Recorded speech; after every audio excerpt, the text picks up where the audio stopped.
안녕하세요. 오종혁 국어선생님입니다. 자, 오늘은 박제삼의 수정가라는 작품을 공부하겠습니다. 박제삼은 작년 수능 특강에도 나왔는데요. 한이라는 시로 이제 나왔었습니다. 이 수정가라는 건요, 이 수정 뭡니까? 무색 투명한 석영의 하나입니다. 우리 과학 시간에 배웠을 것 같은데요. 물의 결정이라고도 하고요, 크리스탈이라고도 하고요, 한자로 팔이라고도 합니다. 수옥, 빙석 뭐 이런 말로도 쓴다는 것까지 참고로 알아두시면 좋겠고요. 이 소설 춘향전에서 소재를 얻었어요. 고전 문학, 그죠? 고전 소설에서 소재를 따와서 여기 나오는 등장인물 이몽룡에 대한 춘향이의 사랑을 표현한 겁니다. 그래서 춘향이가 이제 주인공이 되겠고요.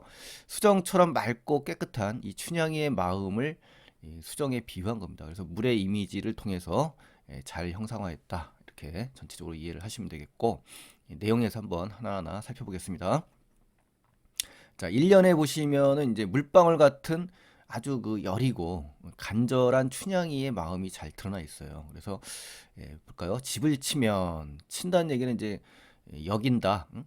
집으로 이제 말할 것 같으면 집으로 이제 기준을 삼으면 뭐 이런 뜻입니다, 여러분. 그래서 정화수라는 거다. 정화수. 잔잔한 위에 아침마다 새로 생기는 얼마나 깨끗하겠어요. 그렇죠? 물방울의 신선한 깨끗한 더러움 없이 아주 깨끗한 우물집이 아니었 우물집이었을래. 아주 그 표현이 예스럽죠. 을래. 자, 여기서 보시면 이제 정화수라는 것은 뭐 여러분 우리 고전 읽다 보면 많이 보셨을 텐데요. 이른 새벽에 기른 우물물입니다. 그래서 치성, 정성을 들이거나 약을 다릴 때 쓰는 깨끗한 물이에요. 아셨죠? 또 명수라는 말을 쓰는데요.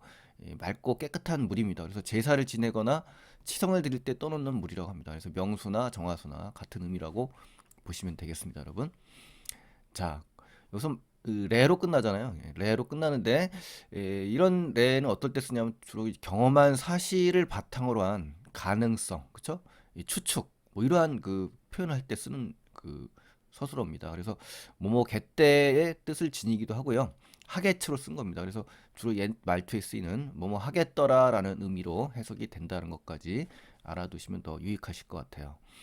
자, 그래서 여기서 중요한 것은 이제 물방울인데 이 물방울의 의미가 뭔지 꼭 기억하셔야 되겠습니다. 이 물방울이 뭐냐? 맑고 순수한 이미지예요. 그래서 이 춘향이가 이제 서방님에 대한 춘향이의 어떤 맑고 순수한 마음을 잘 드러낸다라는 것이죠. 그래서 떠난 님을 그리워하고 또 님이 돌아오기를 간절히 기다리고 있는 춘향의 마음을 비유적으로 묘사한 부분이다라고 이게 꼭 정리를 하시면 좋겠습니다. 그래서 물방울의 의미가 상당히 중요하다라고 저는 생각이 되네요. 그래서 시험에 출제될 요소가 되겠습니다.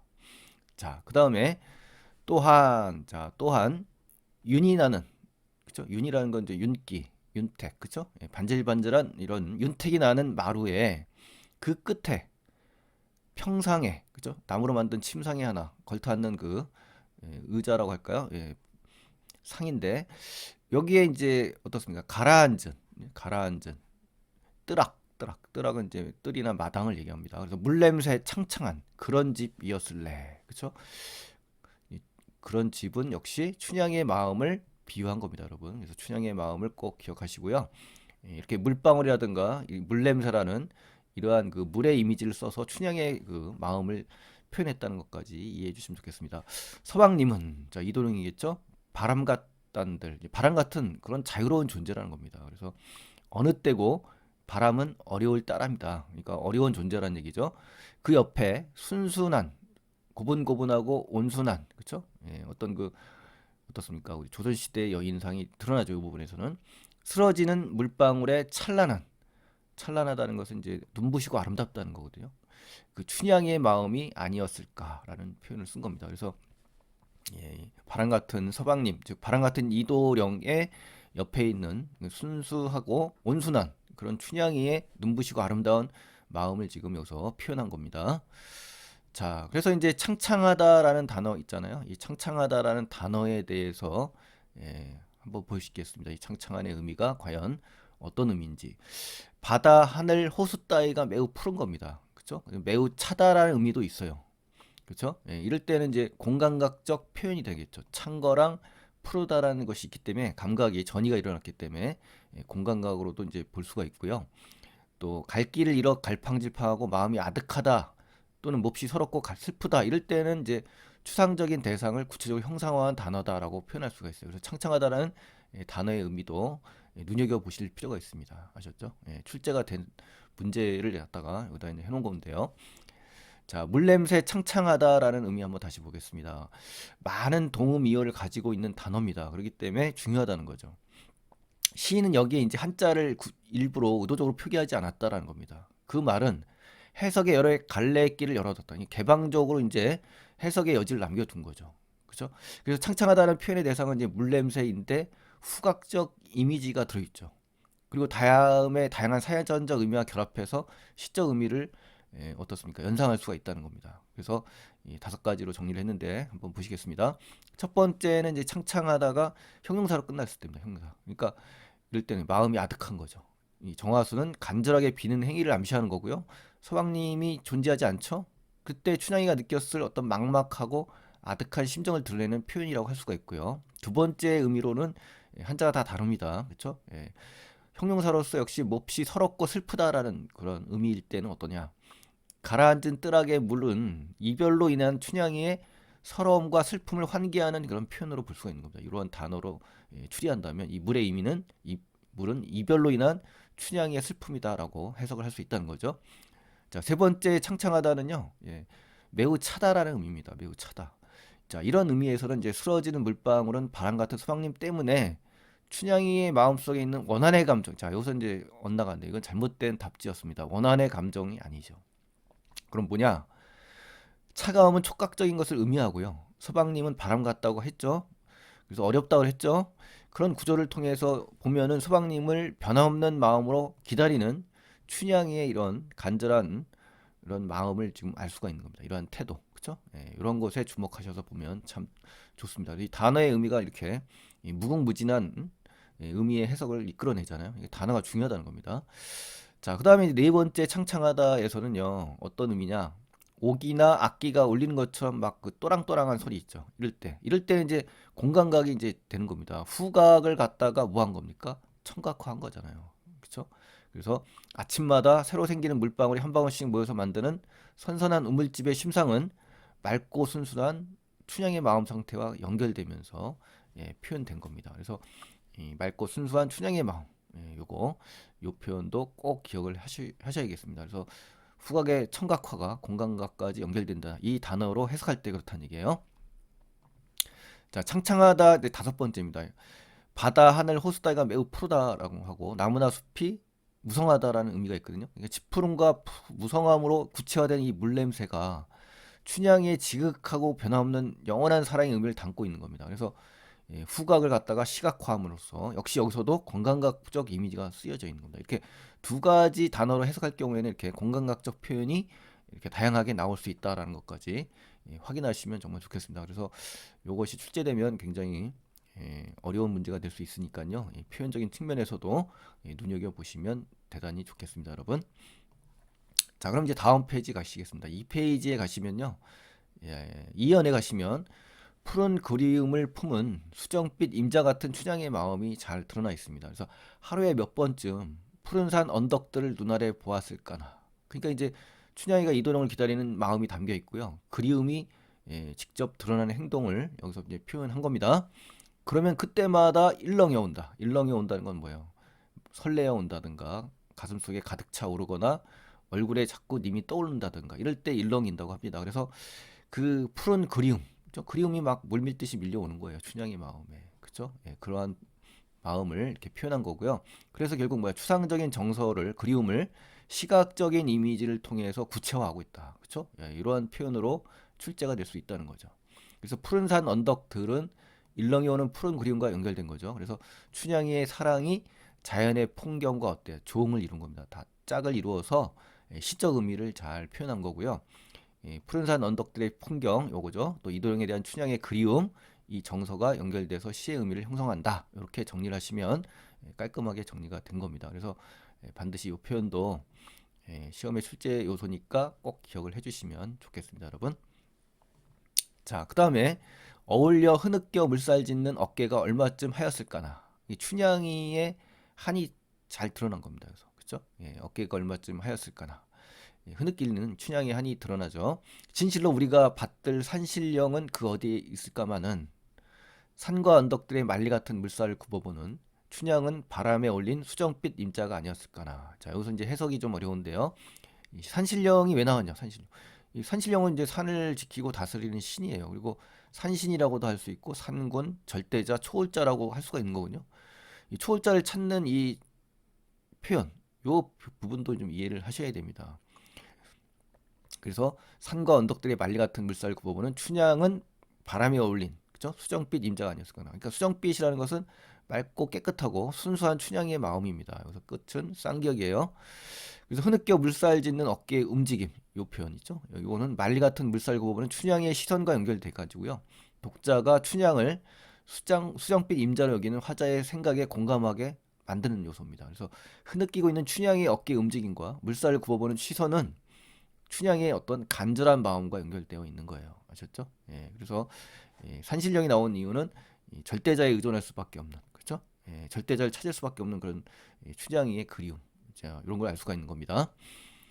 자, 춘향이는 이제 어때요? 맑고 순수하고 깨끗한 존재잖아요. 선선한 우물집, 물냄새 창창한 집, 순수한 쓰러지는 물방울, 수정빛 임자. 이것이 바로 춘향이의 맑고 순수하고 깨끗한 마음을 드러내는 요소입니다. 전부 어때요? 물의 이미지죠. 깨끗한 물의 수정빛 물의 이미지입니다. 그래서 수정가라는 제목을 연상할 수가 있지 않습니까? 그래서 이거 굉장히 중요합니다, 여러분. 이것도 제가 왕별을 달아놔야 되겠네요.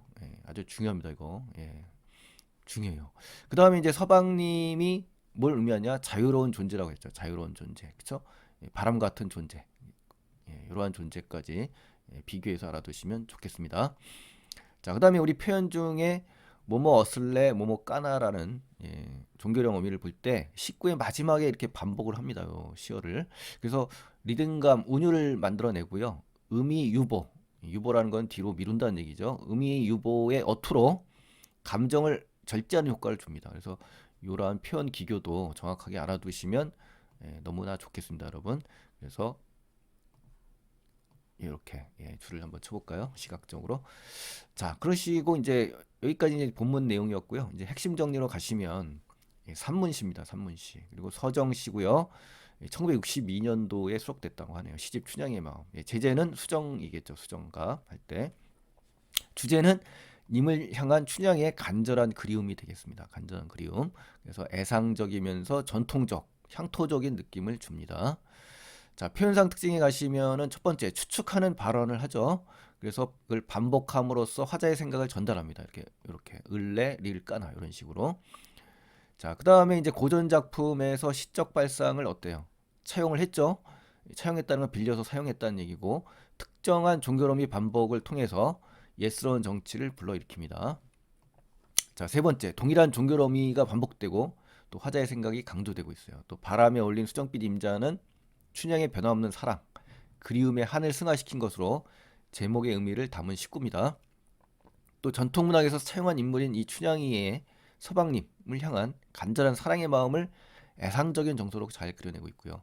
시행의 길이가 긴 산문시의 형태에 띄고 있고요. 그렇죠? 이러한 종교로형 반복을 통해서 애상적인 말투하고 분위기가 잘 어우러집니다, 여러분.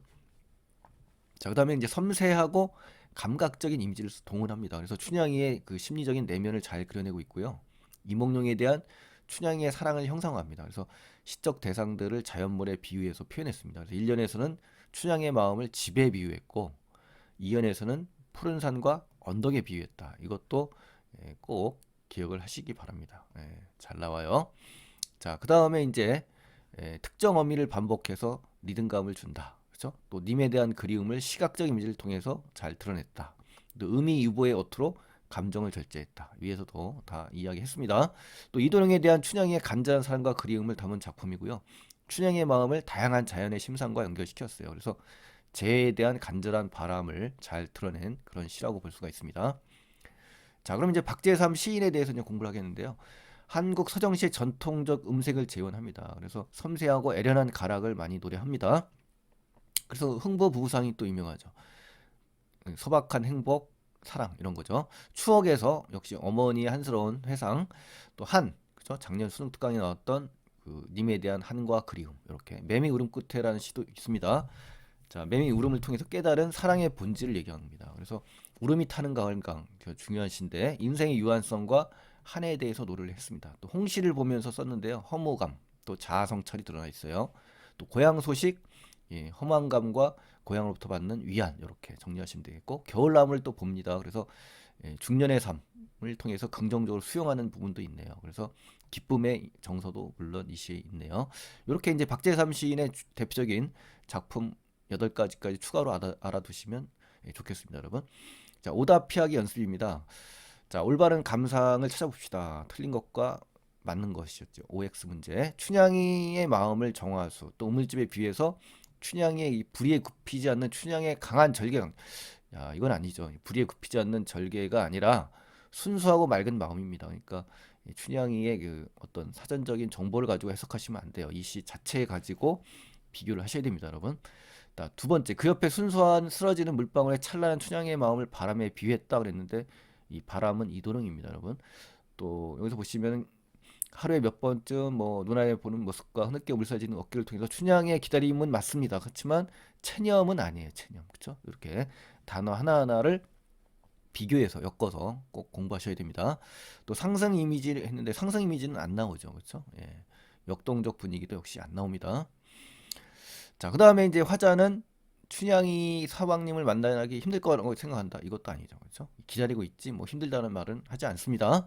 또 대상을 호명하는 방식, 이제 부른다는 거죠. 이도령을 도련님하고 이제 부르는 거. 우리 추천사에는 나옵니다만 예, 이렇게 부르는 그런 방식을 사용하지 않습니다. 그렇죠? 그래서 의지를 드리는 것도 틀렸겠네요.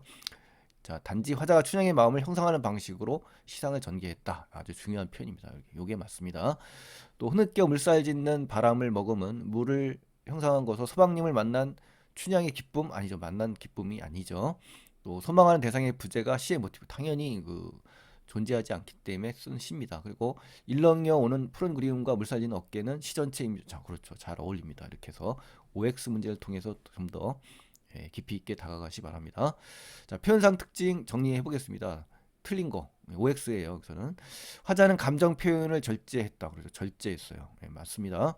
또 종교로움이 반복 맞고요. 또 대상에 대한 그림을 시각화했다. 맞습니다. 물의 이미지를 수정빛으로 표현해서 춘향이 아름다운 사랑 맞습니다. 또 이런 종교로움을 통해서 감정을 절제하고 유보한다. 맞아요.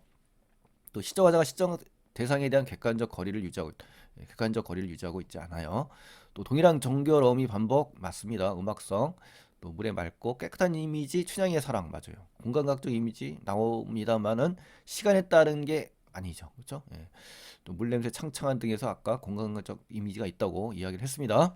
공간의 대조를 통해서 아니죠. 공간의 대조 안 나옵니다. 이상과 현실의 괴리도 안 나와요. 자, 종교로움이 까나를 통해 화자의 의지를 효과적으로 됐다. 자, 이거 까나는요. 예, 의문과 추측입니다. 그래서 춘향의 순수하고 맑은 사랑에 대한 화자의 추측이나 판단을 보여주는 것이지 의지를 드러내는 건 아닙니다. 그래서 여러분 상당히 조심하셔야 됩니다. 그래서 시험에 출제되면 굉장히 곤혹스럽게 될 수가 있습니다. 이 부분 아주 중요합니다. 꼭 확인하시기 바랍니다. 자, 마지막 이제 4페이지 정리하시겠습니다. 공통점을 찾는 문제 때문에 가져왔는데 박재삼의 수정가라든가 그렇죠? 수정가라든가 여기 보시면 서정재 추천사 있죠? 그다음에 김종생의 술래잡기가 이제 출제가 된 적이 있는데요. 자, 요 가와 나는 어떻습니까? 춘향전을 모티브로 했죠. 서정재 추천사는 역시 춘향전이고, 요 김종생의 술래잡기는 이제 심청전입니다. 그래서 세 작품 다 모두 고전 소설 속에 춘향이의 또 신청이를 변형해서 그리움이라든가 사랑, 이상세계, 동경, 타인에 대한 배려 등의 주제를 미적으로 형성한 작품입니다. 그래서 참고로 알아두시면 좀 좋겠습니다, 여러분. 그래서 이 공통점이 뭐냐? 전통의 시적 변형과 미적 효과라는 의미로 묶을 수 있다. 뭐 이렇게 해서 출제된 적이 있거든요. 그러니까 여기서 꼭 한번 점검해 보시고 가시면 좋겠습니다, 여러분. 자, 그다음에 이제 마지막입니다. 이제 보기를 통해서 가를 감상한 즉 수정가죠.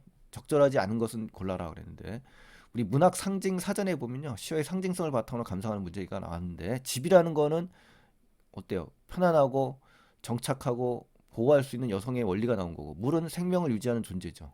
정화, 순수, 여성성. 바람은 붙잡을 수 없는 존재, 유동적이잖아요. 또 수정은 무색 투명한 보석, 순수한 명랑한 빛이라고 문학 상징 사전에서 이제 가져왔습니다.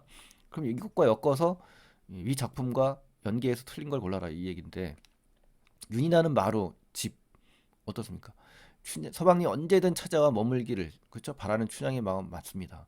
선선한 우물과 물 냄새 창창하는 물의 이미지를 부각했죠. 춘향의 맑고 순수한 마음 맞습니다.